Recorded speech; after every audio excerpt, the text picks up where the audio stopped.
अस्सलाम वालेकुम। हाँ जी यूट्यूब वाले भराओ तो टिकटॉक वाले भराओ क्या हाल चाल है। उम्मीद है सारे भरा ठीक ठाक हो सन जनाब। जेड़े भरा ने सन जनाब नवे परां विच कबूतर आए तो जरूर सानू दस्यो। चेक करो जनाब बिल्कुल नवे परां विच जनाब कबूतर आ गए ने। सही है चेक करो सही है। विच एक आध कबूतर है जेड़ा थोड़ा थोड़ा कच्चा है जिस तरह ना होना है कबूतर हो गया। सही है कबूतर माशाल्लाह बड़े साफ सुथरे ने नवे परां विच ने टोटल नवे परां विच ने टोटल साफ कबूतर है। चेक करो कियां चम चम चम चम कर रहे हैं। सही है ए कबूतर चेक करो बिल्कुल नवे परां विच तैयार कबूतर जनाब। अगर किसी भरा की ज़रूरत होवे सही है डील भी बड़ी मुनासिब है माशाल्लाह। 10 पीस ने साफ सुथरे नवे परां विच बिल्कुल पर चेक करो इन्होंने बिल्कुल जनाब अच्छियां चीज़ां तैयार जनाब है पिपलां लिए मादी। सही है ओ माशाल्लाह टैडी कबूतर चेक करो माशाल्लाह टैडी चेक करो बिल्कुल नवे परां विच। सही है टैडी चेक करो सही है ए टैडी चेक करो माशाल्लाह।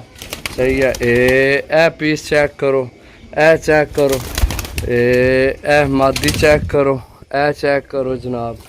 सही है टोटल 10 पीस ने टोटल 10 पीस ने बिल्कुल यंग पट्ठी है बिल्कुल यंग पट्ठी। सही है चेक करो जनाब चेक करो। सही है दोस्तों जी दोस्तों चेक करो माशाल्लाह पट्ठी चेक करो अगे चेक करो बिल्कुल नवे परां विच तो बड़ी मुनासिब डील है। विकटा मैं पाइयां ने ताकि कबूतर कोई रद्दो बदल ना होवे। सही है दोस्तों चेक करो जनाब टोटल 10 पीस ने तो जनाब 630 रुपये पार 630 रुपये पार नी डील है जनाब नवे परां विच 630 रुपये पार जनाब डील है।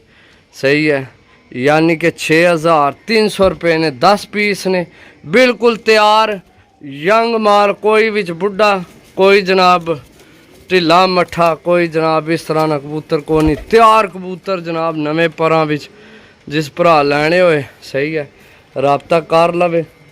सही है राबता तुहानू पता है 0325 52 40 630 कॉल व्हाट्सएप ही नंबर है जनाब राबता कर सकने हो राबता करके जनाब लै सकने हो। चेक करो सही है चेक करो जनाब बिल्कुल बिल्कुल तैयार माल जनाब चेक करो माशाल्लाह।